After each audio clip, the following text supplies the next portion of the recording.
Sir बिस्मिल्लाहिर्रहमानिर्रहीम। आज हम फ्रॉड को कंटिन्यू करेंगे। सर आज ये कवर कर रहे होंगे चीज़ें, जैसे कि आप लोगों ने देख लिया कि फ्रॉड क्या होता है, इंटेंशनली जो एरर किया जाए। ठीक है, अब फ्रॉड दो टाइप्स के होते हैं। फिर हमने ये पढ़ा था कि एक होता है मिसअप्रोप्रिएशन ऑफ एसेट, दूसरा होता है सर फ्रॉडुलेंट फाइनेंशियल रिपोर्टिंग। ठीक है ना। अब बात ये है कि इस फ्रॉड को कंट्रोल करना या फ्रॉड को पकड़ना किसकी जिम्मेदारी होती है? सर फ्रॉड को कंट्रोल करना, फ्रॉड को पकड़ना सर मैनेजमेंट की जिम्मेदारी होती है। मैनेजमेंट की जिम्मेदारी होती है कि वो अपनी कंपनी के अंदर ऐसा माहौल क्रिएट करे कि सारे एम्प्लॉयर उसके ईमानदार होने चाहिए, वो अपनी कंपनी से इंटीग्रिटी शो करें। सर वो अपनी कंपनी से सर मैनेजमेंट को चाहिए ऐसे कंट्रोल्स बनाए, ऐसे इंटरनल कंट्रोल्स बनाए, ऐसे प्रोसेस बनाए जिसके थ्रू फ्रॉड होने के चांसेस ना हो। जैसे फ्रॉड अगर हो रहा हो तो वो डिटेक्ट हो जाए। तो ये ओवरऑल मैनेजमेंट की रिस्पॉन्सिबिलिटी है। हाँ सर, अगर मैं बात करूं कि ऑडिटर की क्या जिम्मेदारी है, तो सर ऑडिटर की इसके अंदर कोई जिम्मेदारी, ऑडिटर की जिम्मेदारी नहीं होती कि वो फ्रॉड पकड़े। हाँ, अगर उसको सर ऑडिटर की जिम्मेदारी नहीं होती वो फ्रॉड पकड़े, ऑडिटर की जिम्मेदारी होती है कि वो क्या करे, फाइनेंशियल स्टेटमेंट में रीजनेबल अश्योरेंस दे दे।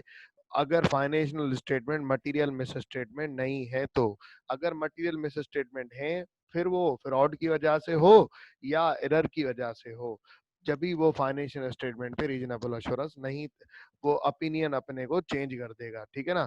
अब सर बात ये है कि फ्रॉड पकड़ने के लिए ऑडिटर को, हाँ ऑडिटर को अब क्या करना चाहिए, रिस्क असेसमेंट करना चाहिए। ऑडिटर को ये रिस्क असेस करना चाहिए कि यार क्या फ्रॉड है कंपनी के अंदर या नहीं है। ऑडिटर जैसे एरर के लिए प्रोसीजर कर रहा होता है, वैसे ही ऑडिटर फ्रॉड के लिए भी प्रोसीजर करेगा। अब ऐसे नहीं कि फ्रॉड के लिए अलग प्रोसीजर होगा।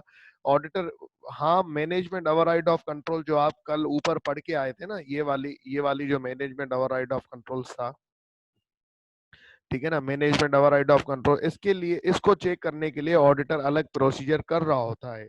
लेकिन सर एरर बाकी जो चीजें होती हैं जैसे मिस अप्रोप्रिएशन ऑफ एसेट या sir fraudulent financial reporting other than management override of control, तो सर इसके लिए ऑडिटर जो एरर के लिए प्रोसीजर करता है वही प्रोसीजर्स, वो कौन से प्रोसीजर होते हैं वो आगे चल के पढ़ेंगे। ठीक है ना, आगे चलेंगे तो आप लोगों को सब बातें क्लियर हो जाएंगी।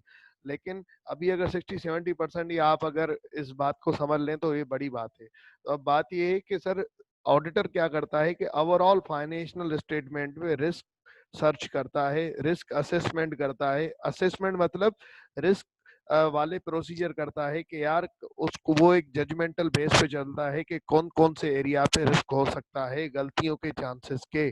गलतियां वो कैसे हुई, एरर के थ्रू हुई या फ्रॉड के थ्रू हुई, गलतियां जहाँ पे मिस स्टेटमेंट हो, अब वो उसके ऊपर होता है, उसकी प्रोफेशनल जजमेंट के ऊपर होता है कि वो असेस करता है कि कहाँ कहाँ पे गलतियां हुई या कहाँ कहाँ पे नहीं हुई। तो ऑडिटर का ये काम है। दूसरी बात, ऑडिटर को सब्सटेंटिव प्रोसीजर करने चाहिए। वो सब्सटेंटिव प्रोसीजर याद करो, ऑडिट एविडेंस को हासिल करने के दो तरीके, एक टेस्ट ऑफ कंट्रोल, एक सब्सटेंटिव प्रोसीजर। सबसे पहली बात, ऑडिटर को क्या करने चाहिए सर, रिस्क असेसमेंट करनी चाहिए कि क्या फ्रॉड का यहाँ इस पर्टिकुलर हेड में है कि नहीं।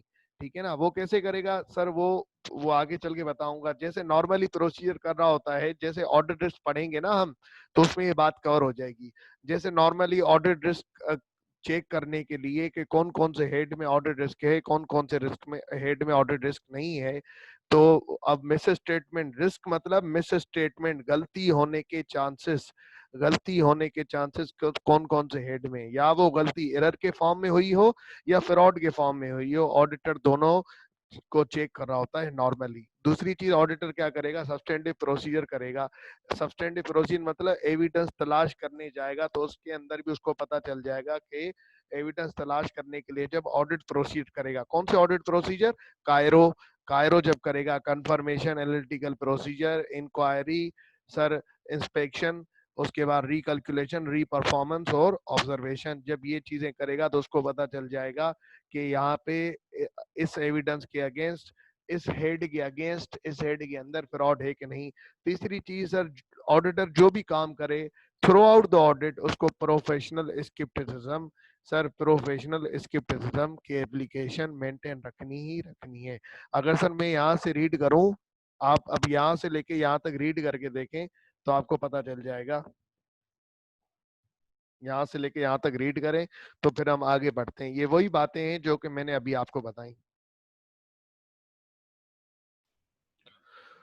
तो सर अब बात ये है कि मैं ऑडिटर क्या करता है, रिस्क असेसमेंट कर रहा होता है। ऑडिटर सब्सटेंटिव प्रोसीजर परफॉर्म कर रहा होता है। और अब ये जो दोनों चीजें जब ऑडिट कर रहा होता है तो ये क्यों कर रहा होता है सर? मिस स्टेटमेंट डिटेक्ट करने के लिए। अब मिस स्टेटमेंट दो तरीके की होती हैं, या तो गलती होगी एरर की वजह से, या तो गलती होगी फ्रॉड की वजह से। अब गलती फ्रॉड वाली जो होती है उसको वो डिटेक्ट ना होने के चांसेस ज्यादा होते हैं। गलती या तो होगी एरर के थ्रू, जो कि अनइंटेंशनली की होगी, उसके डिटेक्ट होने के चांसेस ज्यादा होंगे। उसके डिटेक्ट होने के चांसेस ज्यादा होंगे कि ऑडिटर जब सब्सटेंटिव प्रोसीजर करेगा या रिस्क असेसमेंट प्रोसीजर करेगा तो सर उसके अंदर जो गलती अनइंटेंशनली की जाएगी वो डिटेक्ट होने के, वो सर निकालने के चांसेस ज्यादा होंगे एज कंपेयर टू जो गलती जानबूझ के की गई हो, इंटेंशनली की गई हो, जो गलती फ्रॉड के थ्रू हुई हो, मिस स्टेटमेंट, जो गलती मिस स्टेटमेंट फ्रॉड के थ्रू हुई हो। सर वो गलती डिटेक्ट होने के मतलब पकड़े जाने के चांसेस कम होते हैं। जो गलती फ्रॉड के थ्रू हुई है उसको वो पकड़े जाने के चांसेस कम होते हैं एज कंपेयर टू जो गलती एरर के फॉर्म हुई हो, अनइंटेंशनली हुई हो। सर वो गलती पकड़े जाने के चांसेस ज्यादा होते हैं। तो सर वही बात यहाँ पे लिखी हुई है, however risk of not detecting a material misstatement detecting a material misstatement resulting from fraud is higher. कि भाई फ्रॉड के थ्रू जो गलती हुई है उसको डिटेक्ट ना होने के चांसेस ज्यादा होते हैं than the risk of not detecting one resulting from error. जो गलती एरर के थ्रू हुई है उसको डिटेक्ट होने के चांसेस ज्यादा होते हैं। ठीक है ना? दिस इज बिकॉज, ये क्यों सर, ऐसा क्यों हो सकता है कि ऑडिटर से फ्रॉड नहीं पकड़ा जा सकता? तो सर बात ये है, जब कोई मैनेजमेंट फ्रॉड करती है, जब एक बंदा अगर फ्रॉड करे तो सर बात पकड़ी जाती है। एक बंदा अगर फ्रॉड करे ना पूरी ऑफिस के अंदर तो बात पकड़ी जाएगी। लेकिन जब मैनेजमेंट ने सब ने मिलके फ्रॉड किया, सारे फाइनेंस वाले, सारे सेल्स वाले, सारी ऑफिस वाले आपस में मिले हुए हैं, प्री प्लान्ड है, तो वो फ्रॉड ही इसी तरीके से करते हैं कि सर जाली एविडेंसेस बनाते हैं। जैसे कि अगर सेल की एंट्री कर रहे हैं, वो सेल उन्होंने बढ़ाने के लिए, सेल हकीकतन नहीं हुई लेकिन वो जाली एंट्री कर रहे हैं, और वो सर उस सेल को बढ़ाने के लिए उन्होंने जाली एंट्री कर दी जो कि हकीकत में सेल नहीं हुई। लेकिन अगर सेल के पीछे एविडेंस होना चाहिए तो उन्होंने जाली वाउचर बना लिया, सर जाली सेल्स इनवाइस बना ली, सर जाली फोटोकॉपी फॉर्म में, सर जाली उन्होंने परचेज इनवाइस बना ली किसी भी सर सप्लायर की, किसी भी कस्टमर की। तो सर ये जब भी हो सकता है जब वो सारे क्या करें, आपस में उनका कोलिजन हो। कोलिजन से मुराद सर एक मतलब आपस में सारे मिले हुए हों, आपस में एक प्री प्लान्ड हो। अगर मैनेजमेंट फ्रॉड करने पे आती है तो सारे मिले हुए होते हैं। अगर एक बंदा करे तो पकड़ा जाएगा पूरी ऑफिस के अंदर, लेकिन अगर सारे मिले हुए हैं तो ऑडिटर नहीं पकड़ सकता है। ऑडिटर पकड़ी जा सकती है लेकिन चांसेस बिल्कुल कम होते हैं, क्योंकि वो करते ही इसी तरीके से ऐसी टेक्निक्स इस्तेमाल करते हैं जैसे सर फ्रॉड पकड़ना ऑडिटर के लिए बड़ा मुश्किल हो जाता है। जैसे कि सर फ्रॉड में involve sophisticated and carefully organised scheme, वो केयरफुली तरीके से फ्रॉड को कर रहे होते हैं। ठीक है ना? उसके अलावा देयर में भी कल्यूजन, इस तरीके से करेंगे कि यार आपस में वो सारे मिले हुए होंगे तो ऑडिटर को उस तरीके की इंफॉर्मेशन इंक्वायरी के थ्रू नहीं मिल पाएगी, एविडेंसेस भी सारे वो झूठे बना लेंगे, ऑडिटर पकड़ नहीं पाएगा। Management fraud is more difficult to detect other than other fraud because of management override of controls. Sir controls अगर मैनेजमेंट ने बनाए हुए हैं फ्रॉड को डिटेक्ट करने के लिए, अगर उन्हीं उन्हीं कंट्रोल्स को मैनेजमेंट खुद ही फॉलो ना करे तो ऑडिटर कुछ भी नहीं कर पाएगा। ठीक है? The auditor ability to detect fraud depends on factors such as skilfulness of the perpetrator. अब ऑडिट, यहाँ फ्रॉड अगर यहाँ पे मैनेजमेंट मिली हुई हो, यहाँ पे ऑडिट, यहाँ पे फ्रॉड डिटेक्ट करने के लिए ऑडिटर का स्किलफुलनेस होना जरूरी है, expert professional sir judgement, professional, याद है ना जो कि मैंने आपको प्रोफेशनल जजमेंट पढ़ाया था, उसके लिए क्वालिफिकेशन या एक्सपीरियंस या स्किलफुलनेस होना जरूरी है। हाँ सर, फिर वो चीजें वो ऑडिटर इस वजह से भी पकड़ नहीं पाता है क्योंकि किस हद तक उन्होंने मैनिपुलेशन की है, किस हद तक उन्होंने सर कौन से अमाउंट तक उन्होंने सर चीजों को मैनिपुलेट किया है, चीजों को चेंज किया है। तो इन्हीं बातों की वजह से सर ऑडिटर ये चीजें पकड़ नहीं पाता है। ठीक है, अगर सर आप इन चीजों को पढ़ें तो यही यही वजह है कि ऑडिटर मटेरियल मिस स्टेटमेंट जो होती है, मिस स्टेटमेंट जो होती है दो होती है, either because of error, either because of fraud. जो एरर वाली होती है वो अनइंटेंशनल होती है तो वो पकड़ी जा सकती है जल्दी से ही, लेकिन अगर एक चीज फ्रॉड वाली होती है तो उसके पकड़ने के चांसेस कम होते हैं एज कम्पेयर टू एरर वाली। पकड़ी जा सकती है लेकिन कम होते हैं चांसेस। ठीक है ना, क्यों सर? क्योंकि उसमें अगर एक बंदा इन्वॉल्व है तो पकड़ी जाएगी, लेकिन अगर पूरी मैनेजमेंट, पूरी ऑफिस इन्वॉल्व है तो ऑडिटर नहीं पकड़ पाएगा, उसके चांसेस बिल्कुल कम है। ठीक है, तो सर यही वो बातें हैं। अब आप इसको अगर रीड करना चाहें तो कर लें, यहां से लेके यहां तक रीड कर लें सर, या अब आगे बढ़ू मैं? रीड करेंगे या आगे बढ़ जाऊं?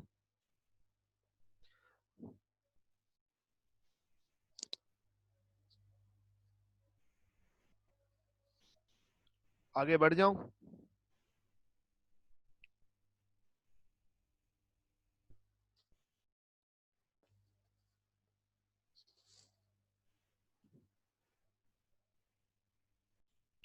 सर रिस्क असेसमेंट प्रोसीजर कौन से होते हैं? रिस्क असेसमेंट प्रोसीजर कौन से होते हैं?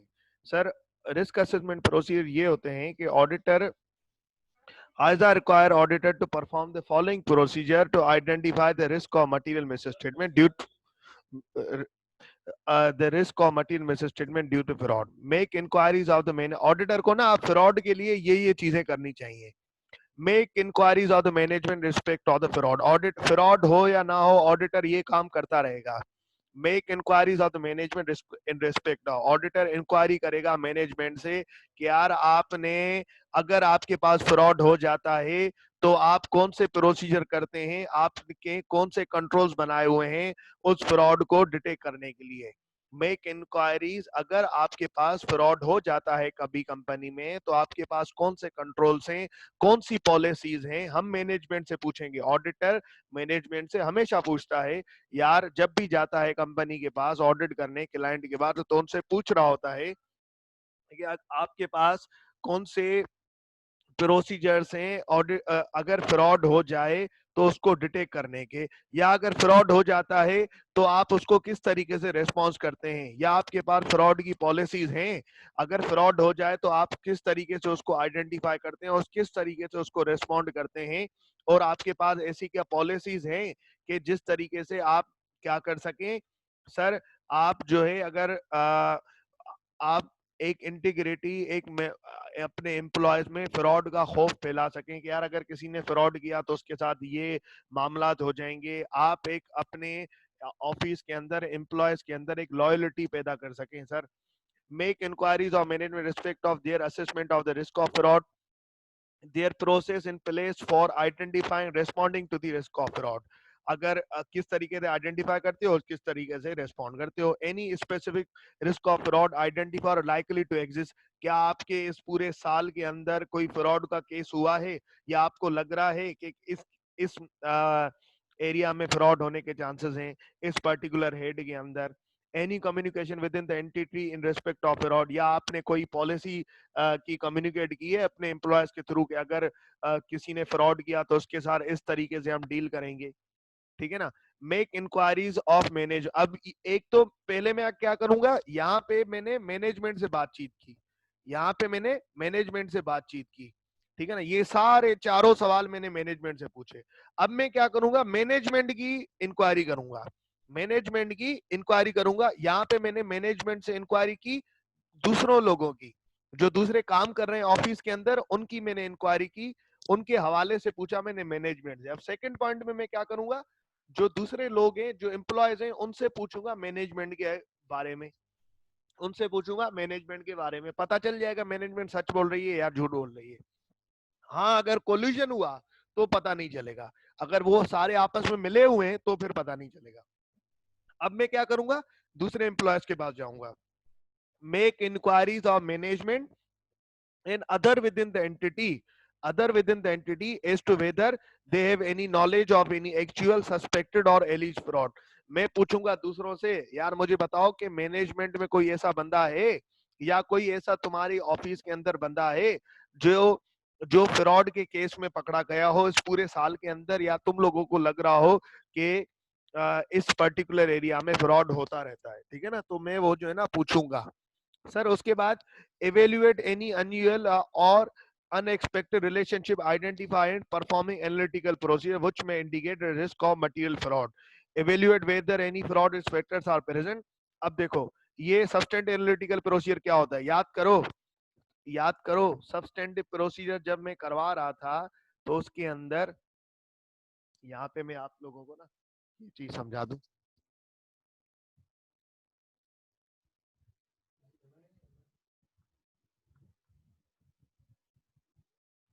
सब्सटेंटिव प्रोसीजर करने के दो तरीके थे, एक था एनालिटिकल प्रोसीजर, एक था टेस्ट ऑफ डिटेल। यहाँ पे बात हो रही है इसकी, इधर इसकी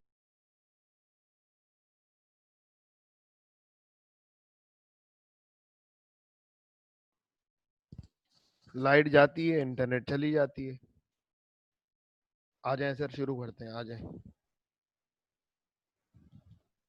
अब सर मैं इसकी बात कर रहा था, मैं इसकी बात कर रहा था कि सब्सटेंटिव प्रोसीजर के अंदर मैं फ्रॉड को चेक करने के लिए क्या करूंगा, एनालिटिकल प्रोसीजर करूंगा, ये वाला प्रोसीजर करूंगा। सब्सटेंटिव प्रोसीजर के अंदर याद है ना, रिस्क असेस करेंगे। फ्रॉड के लिए ऑडिटर क्या करेगा सर, फ्रॉड के लिए ऑडिटर अभी अभी मैंने आपको रीड करवाया, क्या क्या करेगा ऑडिटर, फ्रॉड के लिए ऑडिटर करेगा, अभी अभी मैंने आपको रीड करवाया, assess risk of material miss statement करेगा, परफॉर्म सब्सटेंटिव प्रोसीजर करेगा, ट्रेडेड रिस्क ऑफ फ्रॉड। तो यही बात यहाँ पे भी हो रही है, देख लें कि ऑडिटर क्या करेगा सर, ऑडिटर यहाँ पे करेगा evaluate any unusual unexpected relationship, identify and performing analytical procedures।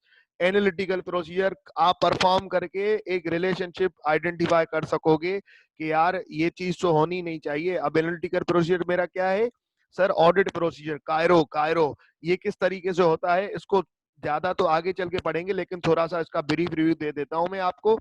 याद है ना, अब ऊपर क्या था, स्पेसिफिक टेक्निक में हम पढ़ के आए कि ऑडिटर रिस्क असेसमेंट करेगा और सब्सटेंटिव प्रोसीजर करेगा, और यहाँ पे क्या आ रहा है, वही चीज आ रही है कि ऑडिटर एनालिटिकल प्रोसीजर करेगा। एनालिटिकल प्रोसीजर, ये वाला एनालिटिकल प्रोसीजर ऑडिटर करेगा। सर ये एनालिटिकल प्रोसीजर कैसे हो रहा होता है, जैसे कि मैं अभी आपको बता दूं, जैसे कि लेट सपोज आप सोचें कि यार, अगर आप सोचें सर कि एक एक्सपेंस हुआ सैलरी का एक्सपेंस,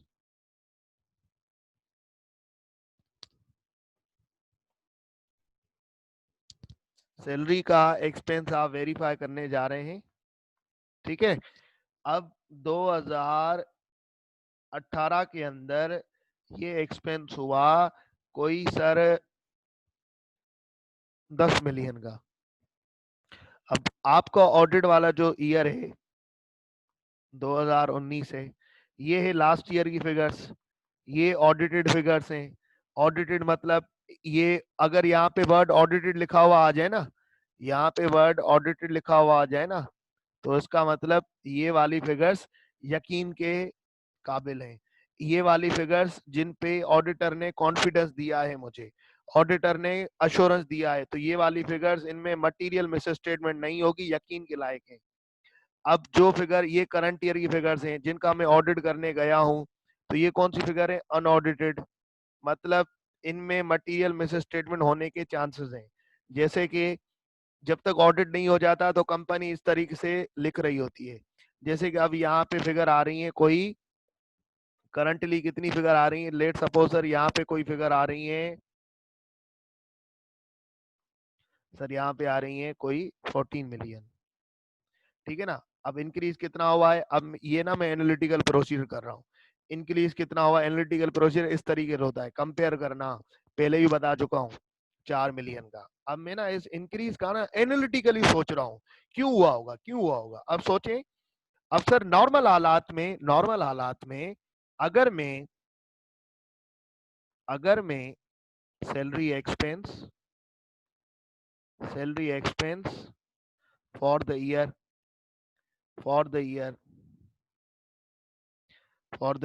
सर यहाँ पे 2018, ये मैं 2019 के उसको वेरीफाई करने जा रहा हूँ, ठीक है ना। अगर नॉर्मल हालात में ना कोई एम्प्लॉयर, सैलरी का एक्सपेंस बढ़ता क्यों है सर, बढ़ता या कम क्यों होता है, तो उसकी वजह क्या होती है सर, उसकी वजह होती है सैलरी में इंक्रीमेंट हुआ होगा सर, सैलरी में सर एम्प्लॉयज को बोनस मिला होगा सर, उसके बाद नए बंदों ने ज्वाइन किया होगा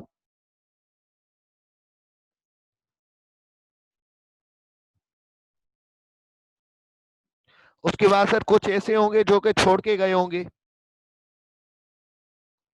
उसके बाद सर यही मेन वजह होती है। उसके बाद कोई सर अलग से कोई स्पेशल बोनस दिया गया होगा ईद वगैरह का या इस तरीके से, तो ये सारे इफेक्ट्स होते हैं जिनकी वजह से उसके बाद अगर ये सारी चीजें हो जाती हैं तो फिर मुझे मिल जाता है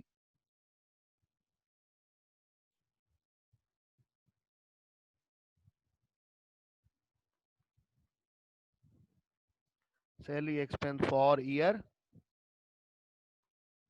2019।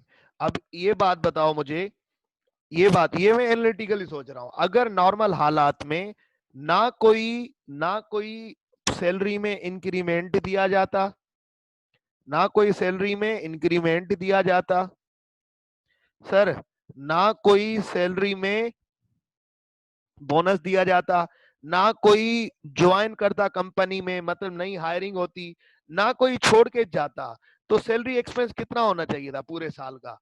अगर ना कोई इंक्रीमेंट दिया जाता, ना कोई बोनस दिया जाता, ना ज्वाइन, कोई बंदे को, किसी नए बंदे को हायर किया जाता, ना ही कोई छोड़ के जाता, तो सर सैलरी एक्सपेंस कितना होना चाहिए था, बताएं सर मुझे कितना होना चाहिए था पूरे साल में 2019 में सैलरी एक्सपेंस कितना होना चाहिए था, अगर ना कोई छोड़ के जाता, अगर ना कोई, सर सेम होना चाहिए था ना, बिल्कुल सही जवाब दिया सब लोगों ने, ठीक है ना। तो सर कितना होना चाहिए था, 10 मिलियन होना चाहिए था।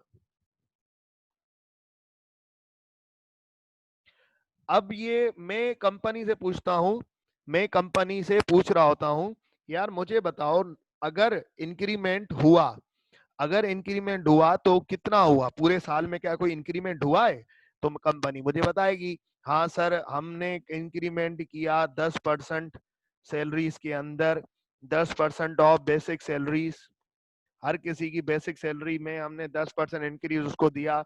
तो लेट सपोज मैंने वो कैलकुलेशन कर ली कि यार हर एम्प्लॉय की बेसिक सैलरी कितनी थी, हर एम्प्लॉय की, जितने भी टोटल नंबर ऑफ एम्प्लॉयज हैं उन सबकी बेसिक सैलरी उठाई, मैंने उस पर 10% लगा के कैलकुलेशन कर ली, तो सर वो कितना बना, लेट सपोज वो सर कोई बना 1.5 मिलियन।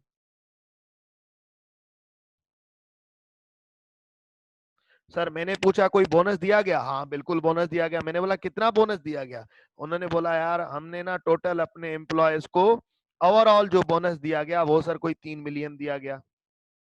मैंने बोला कोई भला नए बंदे ज्वाइन हुए, उन्होंने बोला बिल्कुल सर नए बंदे ज्वाइन हुए। मैंने बोला कौन सी डेट से कोई ज्वाइन हुआ होगा, मुझे उनकी लिस्ट दे दो, कितने बंदे ज्वाइन किए, उन सब की, जिन बंदों ने ज्वाइन किया उन सब की सैलरी कितनी है, कौन से बंदे ने कौन सी तारीख पे ज्वाइन किया वो भी मुझे बताओ। मैंने हर किसी की कैलकुलेशन कर ली। जैसे कंपनी का ईयर एंड है अगर 31 दिसंबर, अगर एक बंदे ने नवंबर में ज्वाइन किया तो उसने कितने महीने की सैलरी ली होगी सर, 2 महीने की। अगर किसी बंदे ने जून में ज्वाइन किया तो उसने कितने महीने की सैलरी ली होगी सर, जून से लेकर दिसंबर तक 7 महीने। अगर किसी बंदे ने सर सितंबर में ज्वाइन किया तो सितंबर अक्टूबर नवंबर दिसंबर 4 महीने की सैलरी। मैंने इसी तरीके से सबकी कैलकुलेशन करके ज्वाइनर्स की जो टोटल सैलरी बन रही है, ज्वाइनर्स का इफेक्ट मैंने यहाँ पे डाल दिया, सर वो बना कोई 1 मिलियन। मैंने फिर पूछा यार अब कुछ कोई, क्या कोई बंदे छोड़ के गए क्या, मतलब पूरे साल में कोई ऐसे थे जिन्होंने रिजाइन दे दिया या किसी की डेथ हो गई या कुछ भी, तो उन्होंने बोला हाँ सर बिल्कुल ऐसा हुआ। मैंने बोला कितने थे? तो उन्होंने बोला सर ये हमारे पास थे 1.5 मिलियन। ठीक है ना। अब अगर मैं ओवरऑल इन सब का टोटल करूं तो कितना बनेगा सर ये? सर ये बनेगा 14 मिलियन। अब ये क्या मेरा टाई हो रहा है इससे? अब ये क्या सर मेरा टाई हो रहा है इससे?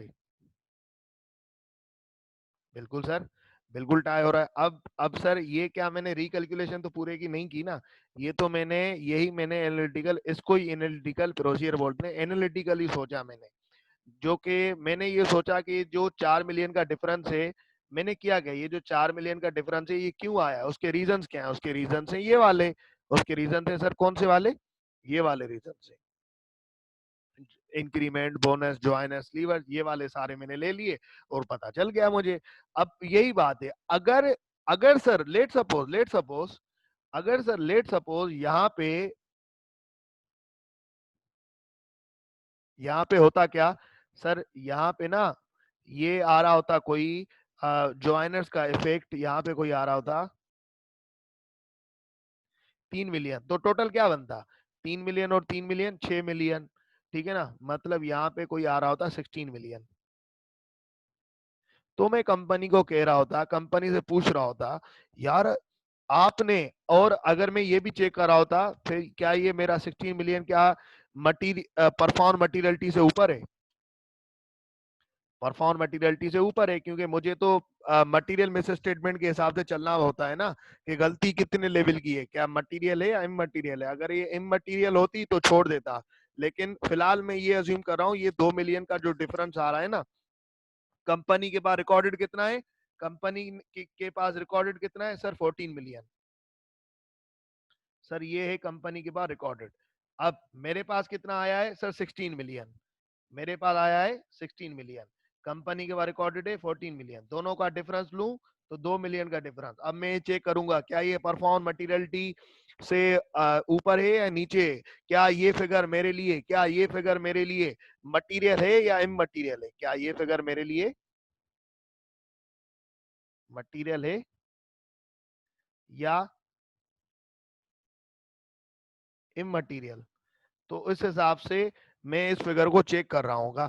लेट सपोज अगर मेरे लिए मटेरियल है, तो इससे मैं क्या समझूंगा? इससे मैं ये समझूंगा कि मैनेजमेंट ने जानबूझ के अपने एक्सपेंस को कम शो किया है। क्यों कम शो किया है सर?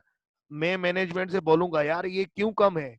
अब इससे ना मुझे एकदम से शक हो रहा होगा, या तो इनसे ये एरर हुआ है, गलती हुई है जो कि अनइंटेंशनली है, या तो इन्होंने जानबूझ के किया है। जानबूझ के क्यों किया होगा सर? एक्सपेंस को कम करके सर प्रॉफिट को बढ़ाया गया है। तो मैं बोलूंगा मैनेजमेंट मैनेजमेंट एडजस्ट कर लो। मैनेजमेंट बोलेगी नहीं करूंगी, तो मैं बोलूंगा ठीक है ऑडिट रिपोर्ट मेरी मर्जी। ठीक है ना। तो सर इसी तरीके से ये होता है एनालिटिकल प्रोसीजर। सर बात क्लियर होती है आप सब लोगों को? बात क्लियर हुई?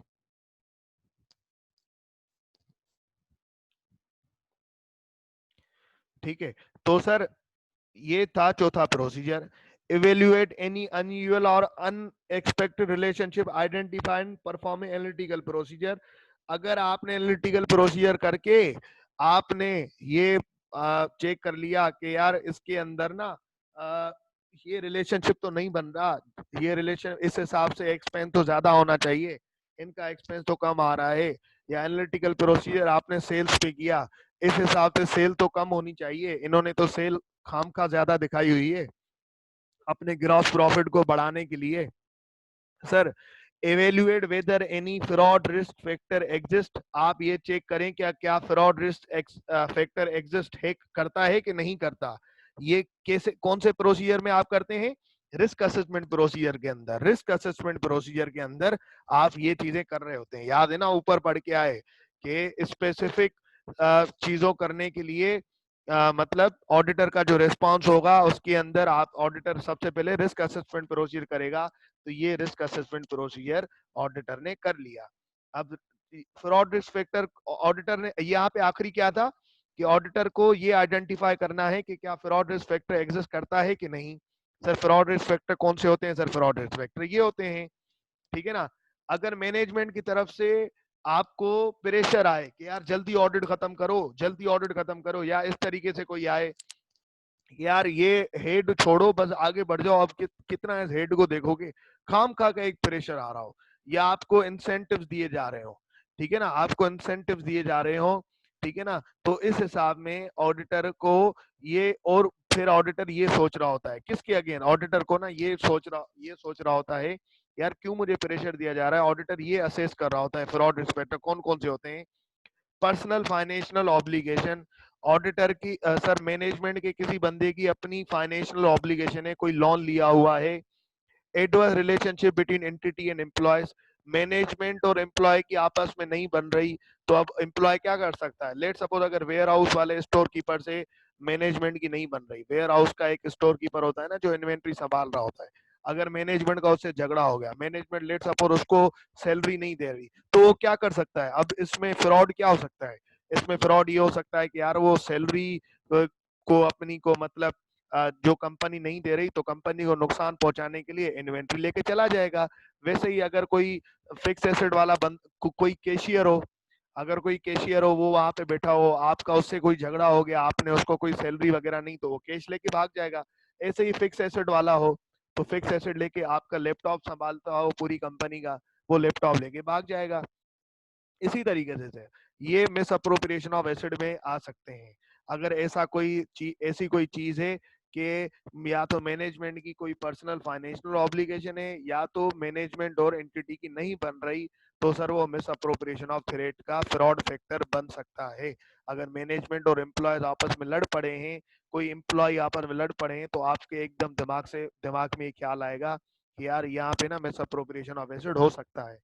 फ्रॉडुलेंट फाइनेंशियल रिपोर्टिंग, इसके अंदर sir intended sale of share और बिजनेस, कंपनी ने जानबूझ के फाइनेंशियल रिपोर्टिंग में शेयर इशू सेल करने के दिखाए हैं, क्या वाकई रियल में ऐसे शेयर सेल भी हुए हैं कि नहीं, ठीक है ना। Management holds majority of share holding, अगर जो बंदे कंपनी के बोर्ड ऑफ डायरेक्टर्स हैं, सर उन्हीं बंदों के पास मेजॉरिटी ऑफ शेयर होल्डिंग्स है, मतलब 60% 70% जो शेयर्स हैं वो बोर्ड ऑफ डायरेक्टर के पास ही है। जैसे प्राइवेट कंपनीज होती है ना, जैसे प्राइवेट कंपनीज है सर, इसकी एग्जांपल मैं आपको दे दूं,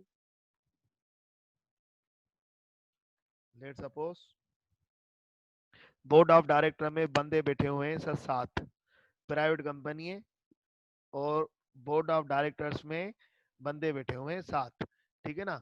टोटल शेयर्स हैं, कोई क्वांटिटी है let suppose sir 100 million, 100 million quantity है शेयर्स की। अब इस 100 मिलियन में से 80 मिलियन जो है, 80 मिलियन की जो क्वांटिटी है वो इन 7 बंदों के पास है। 7 बंदों के बाद ये 80 मिलियन की सर ये क्या है सर, ये जो है ना क्वांटिटी ये होल्ड करते हैं, ये 7 बंदे, 7 बोर्ड ऑफ, और यही बंदे बोर्ड ऑफ डायरेक्टर्स में बैठे हुए हैं। तो मेजॉरिटी ऑफ डायरेक्टर मैनेजमेंट के पास है, मेजॉरिटी ऑफ जो शेयर्स हैं, मेजॉरिटी ऑफ शेयर होल्डिंग जो है वो sir in board of director के पास है, मैनेजमेंट के पास है। सर इससे क्या नुकसान होगा, इससे ये नुकसान होगा कि भाई देखो अब थर्ड पार्टी रिलेशनशिप तो रही नहीं, क्योंकि यही बंदे बोर्ड ऑफ डायरेक्टर्स हैं, यही बंदे मैनेजमेंट हैं, यही बंदे शेयर होल्डर्स हैं।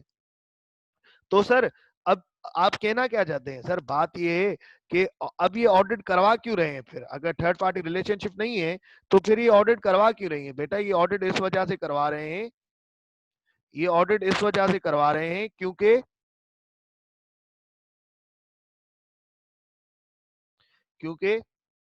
सर क्योंकि स्टेचुरी रिक्वायरमेंट है, क्योंकि स्टेचुरी लॉ की तरफ से रिक्वायरमेंट है, जब भी ये करवा रहे हैं, इनके लिए ऑडिट इतना बेनिफिशियल नहीं है। अब बात ये है कि सर धोखा हो जाएगा उन लोगों के साथ जिनके पास 20 मिलियन की क्वांटिटी है, 20 मिलियन की क्वांटिटी है, तो अब ये क्या कर सकते हैं, फाइनेंशियल स्टेटमेंट को मैनिपुलेट करके दिखा सकते हैं, गलत बना के दिखा सकते हैं, ठीक है ना। तो ये इससे इफेक्ट पड़ता है। Sir bonus is based on financial performance, वो याद करो। अगर फाइनेंशियल स्टेटमेंट में पूरे साल में सेल अगर तुम लोगों ने 2018 में लेट सपोज करो सेल हुई कोई 18 मिलियन की, 2018 में सेल हुई लेट सपोज 20 मिलियन की हुई, 2018 में सेल हुई 20 मिलियन की। तुम्हें मैनेजमेंट ने कहा कि यार अगर ना तुम लोग इस साल 30 मिलियन की सेल करवाओ, मतलब सेल इंक्रीज करवाओ 10 मिलियन से, 2018 में हुई 20 मिलियन की, 2019 में अगर तुमने 30 मिलियन की सेल करवा ली तो तुम लोगों को ना इतना बोनस मिलेगा। या सीएफओ को कहा गया अगर ऐसी स्ट्रेटेजीज बनाओ कि प्रॉफिट जो हो, प्रॉफिट आफ्टर टैक्स जो हो वो इस साल 30 मिलियन आना चाहिए, ठीक है ना, 30 मिलियन आना चाहिए या 40 मिलियन आना चाहिए, तो तुम्हें हम इतने का बोनस देंगे। मतलब अगर फाइनेंशियल परफॉर्मेंस अच्छी होगी तो तुम्हें बोनस मिलेगा। अब क्या होगा सर, इससे ये क्या हो सकता है कि वो अपने फाइनेंशियल परफॉर्मेंस को, वो अपने बोनस के चक्कर में फाइनेंशियल स्टेटमेंट को मैनिपुलेट कर सकता है, गलत बना सकता है, जैसे उसको बोनस मिले। Sir pressure on management to meet financial target, जैसे बैंक की तरफ से होता है या इन्वेस्टर की तरफ से होता है कि यार बैंक आपको कह रहा होता है, ये बात कल मैं आपको बता चुका हूँ कि यार मैं जब भी तुम्हें लोन दूंगा, जब भी तुम्हें लोन देके, लोन क्या होता है, एक इन्वेस्टमेंट होती है ना, बदले में हर वो चीज जिस पे रिटर्न मिल रहा हो उसको इन्वेस्टमेंट कहते हैं। शेयर के फॉर्म में डिविडेंड का रिटर्न मिलता है, लोन के फॉर्म में इंटरेस्ट का रिटर्न मिलता है। तो सर इसी तरीके से अगर आपका डेट कोविनेंट रेशो अच्छा होगा, मतलब एसेट अगर लायबिलिटी साइड से अच्छे खासे आगे होंगे, सर बड़े हुए होंगे, जब भी आपको इन्वेस्टर क्या करेंगे, इन्वेस्टमेंट करेंगे, लोन देंगे। तो अगर ये रेशो अगर मेंटेन करने के लिए कंपनी अपने, अगर रियल में ऐसा ना हो लेकिन कंपनी इस रेशो को अच्छा दिखाने के लिए तो हो सकता है अपनी एसेट साइड को इंक्रीज करे, लायबिलिटी साइड को कम दिखाए। Personal guarantee of management for repayment of loan, ये याद करो कल मैंने आपको बताई कि यार मैनेजमेंट ने अपनी गारंटी, ये याद करो मिस अप्रोप्रिएशन ऑफ एसेट में ये बात हमने पढ़ी थी कि यार एक बंदे ने ना क्या किया, लोन लिया फाइनेंस ऑफिसर ने, और क्या किया, लोन लेके अपने एसेट को, अपने जो कंपनी का एसेट है उसमें मॉर्गेज या चार्ज करवा दिया। अब सर फिर ये तो मिस अप्रोप्रिएशन ऑफ एसेट हो गया, फ्रॉडुलेंट फाइनेंशियल रिपोर्टिंग में क्यों दिखाया बेटा, कोई भी एसेट, ये स्टैंडर्ड कहता है आईएफआरएस, अगर मॉर्गेज या चार्ज करवाया गया है, कोई भी फिक्स एसेट अगर मॉर्गेज या चार्ज करवाया गया है या कोई भी इन्वेंट्री, तो फाइनेंशियल स्टेटमेंट में नोट्स टू अकाउंट में ये लिखना जरूरी है उसके सामने कि ये जो पर्टिकुलर एसेट है, लैंड है, बिल्डिंग है या कार है या सर फर्नीचर है, ये जो है ना मॉर्गेज या चार्ज करवाया गया है। तो अगर आपने पर्सनल उसको यूज किया तो आप ये नहीं लिखोगे ना फाइनेंशियल स्टेटमेंट के अंदर। तो अगर आपने फाइनेंशियल स्टेटमेंट में जो हकीकतन चीज हुई है अगर वो आपने नहीं लिखी तो मतलब फाइनेंशियल स्टेटमेंट आपने गलत बनाई। गोइंग कंसर्न इश्यूज, अगर एक कंपनी बंद होने के चांसेस हैं, अगर एक कंपनी सर बंद होने के चांसेस हैं, ठीक है ना, तो फाइनेंशियल स्टेटमेंट में गोइंग कंसर्न के हिसाब से बनाई जाती है। अगर एक गोइंग कंसर्न इशू होता क्या है, अगर एक कंपनी 12 अगले 12 महीने सरवाइव नहीं की जाएगी, नहीं कर सकती, एक ये एक अजम्पशन होती है, तो फाइनेंशियल स्टेटमेंट को गोइंग कंसर्न अजम्पशन के हिसाब से बनाया जाता है और गोइंग कंसर्न का डिस्क्लोजर दिया जाता है। लेकिन कंपनी लेकिन कंपनी अपने फाइनेंशियल स्टेटमेंट को गोइंग कंसर्न से बचाने के लिए गलत पोर्ट्रे कर सकती है, गलत पोर्ट्रे कर सकती है। सर उसी तरीके से अपॉर्चुनिटी का फ्रॉड रिस्पेक्टर के अंदर sir excessive cash in hand, आपने अपने जो कैशियर है उसको अगर जरूरत है एक दिन में 15,000 की, आपने उसको 25,000 रुपए दे दिए हैं, आपने जरूरत से ज्यादा उसको पैसे दे दिए हैं, तो इसके अंदर चोरी के चांसेस हैं, चोरी के चांसेस, आपने क्यों उसको जरूरत से ज्यादा पैसे दे दिए हैं, ठीक है ना। बिल्कुल रिलेटेड पार्टी ट्रांजेक्शन भी आएगी, आगे आएगी। Sir portable and precious inventory और फिक्स एसेट, सर जो पोर्टेबल लेफ्ट इन्वेंट्री क्या हो सकती है sir, laptop, portable fix asset क्या हो सकते हैं सर, लैपटॉप हो गए, मोबाइल्स हो गए, ठीक है ना, या कोई ऐसी इन्वेंट्री जो कि सर मूवेबल हो, पोर्टेबल मतलब जो मूवेबल हो, अगर वो पड़ी हुई है तो उसके अंदर भी अगर कंट्रोल से इफेक्टिव नहीं है, अगर कैमरा वगैरह नहीं लगा हुआ, ठीक है ना, या सर कंट्रोल्स जो आगे आगे पढ़ेंगे हम, अगर वो नहीं है तो सर हो सकता है इन्वेंट्री भी वेयर हाउस से चोरी हो जाए। डेफिशिएंसी द इंटरनल कंट्रोल और एसेट, वही बात, अगर इंटरनल कंट्रोल सही से नहीं बने हुए होंगे तो सर क्या होगा, चीजें चोरी हो जाएंगी। जैसे कि inadequate segregation of duties for asset, example case या inventory. Sir segregation of duty मतलब जहाँ पे अगर दो बंदे का काम एक बंदा कर रहा है, तो मतलब दो बंदों का काम अगर एक बंदा कर रहा है, तो सर ये सेग्रीगेशन ऑफ ड्यूटीज नहीं है। क्योंकि एक बंदा होगा, अकेला होगा, तो उसको फ्रॉड करने का चांस जल्दी मिल जाएगा। बनस्पत एज कंपेयर टू अगर दो बंदे होंगे, तो जब तक वो दोनों मिल नहीं जाते तो चांसेस कम होते हैं। सर इनएडुकेट रिकॉर्ड कीपिंग है रिकंसिलेशन फॉर एसेट। जैसे नहीं, आपने एफ आर वन के अंदर है या आईए के अंदर आप एक इन्वेंट्री कार्ड बनाते थे जिसकी रिकंसिलेशन करते थे कि यार मैं ना अपने पास बुक्स में लिखता हूँ कि इतने मैंने इन्वेंट्री परचेज की, इतनी मैंने सेल की, अब रिमेनिंग इतनी बचनी चाहिए। अब ये ना आप अपने एक रिकॉर्ड में लिखते जाते हैं। अब इस इन्वेंट्री कितनी क्वांटिटी बची, उसको जाके आप क्या करें, ये कंट्रोल है जो आपके पास बुक्स में इन्वेंट्री बची है, इतनी सेल की, इतनी परचेज की, अब बकाया क्लोजिंग इतनी मेरे पास बच गई है। अब वो आपके पास जो बुक्स में आ रही है उसको जाके फिजिकली वेरीफाई करें, क्वांटिटी फिजिकली वेरीफाई करें वाकई इतनी पड़ी भी है या मैंने बुक्स में इतनी लिखी हुई है, रियल लाइफ में इतनी एग्जिस्ट ही नहीं करती। तो अगर आप रियल लाइफ में जाके उसको देखेंगे, रियल में फिजिकली उसको इंस्पेक्ट करेंगे, चेक करेंगे, काउंट करेंगे, तो सर उतनी होनी चाहिए। अगर आप ये काम हर पीरियडिकली, हर महीने, क्वार्टरली, 2 महीने 3 महीने में करते हुए आ रहे हैं, तो सर ये अच्छा कंट्रोल है। इससे फ्रॉड होने के चांसेस, चोरी होने के चांसेस कम हो सकते हैं। लेकिन आप रिकंसिलेशन नहीं करते, आप ये सेल होने के बाद क्लोजिंग स्टॉक कितना बचा ये चीज नहीं बनाते हैं, फिजिकली चेक नहीं करते हैं, तो चोरी होने के चांसेस बढ़ जाते हैं। इनएडुकेट फिजिकल सेफगार्ड अवर टेंजिबल एसेट। ये वही वाली बात, फिक्स एसेट या कोई टेंजिबल एसेट है, अगर आपने सेफगार्ड इस तरीके के अप्लाई नहीं किए हैं तो वो आराम से चोरी हो जाएंगे। Domination of management by a single person or a small group without audit committee, ठीक है ना। तो सर अब बात यह है कि अब बोर्ड ऑफ डायरेक्टर्स के अंदर या मैनेजमेंट के अंदर एक कमेटी बनी हुई होती है, ऑडिट कमेटी या इंटरनल ऑडिट डिपार्टमेंट, मैंने आपको जो बताया हुआ था।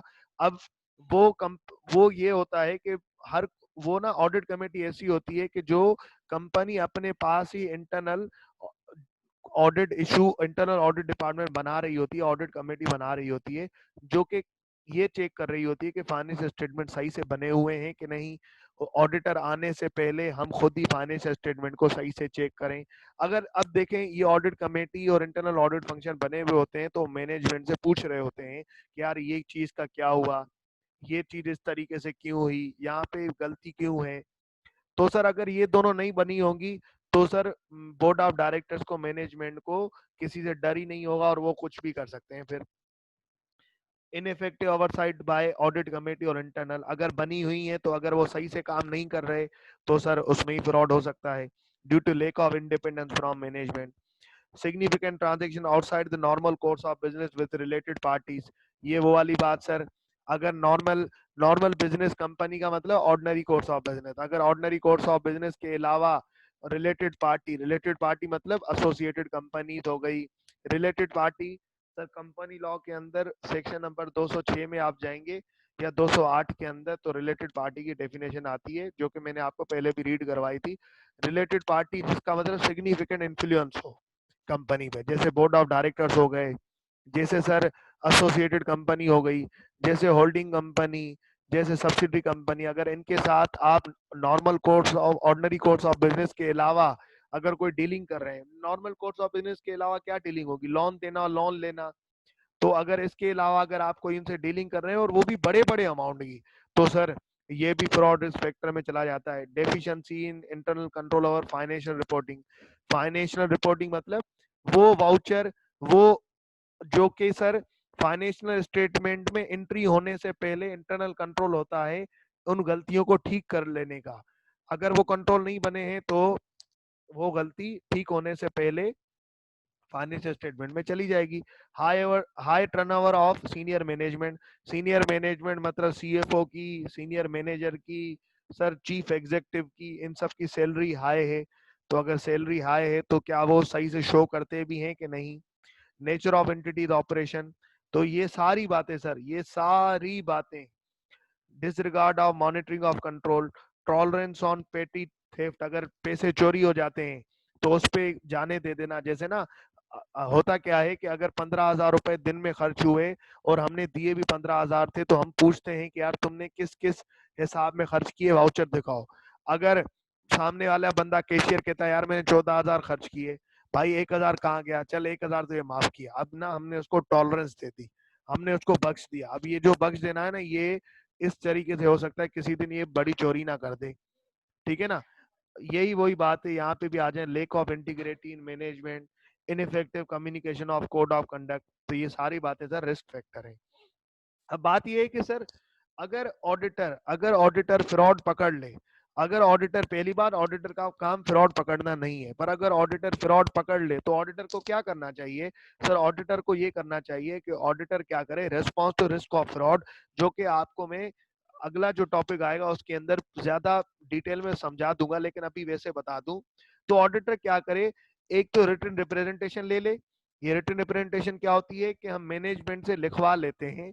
ऑडिटर का काम क्या है कि फ्रॉड के अगेंस्ट करे क्या सर, अगर ऑडिटर ने फ्रॉड पकड़ लिया तो ऑडिटर को बोर्ड ऑफ डायरेक्टर्स को बताना पड़ता है, communication to those charge with governance, board of directors को बताना पड़ता है कि भाईजान मैंने जो है फ्रॉड पकड़ लिया है, ठीक है ना। मैंने ऑडिटर को मैनेजमेंट को बताना पड़ता है, मैनेजमेंट को बताना पड़ता है। अगर ऑडिटर ने फ्रॉड पकड़ लिया तो मैनेजमेंट को बताए।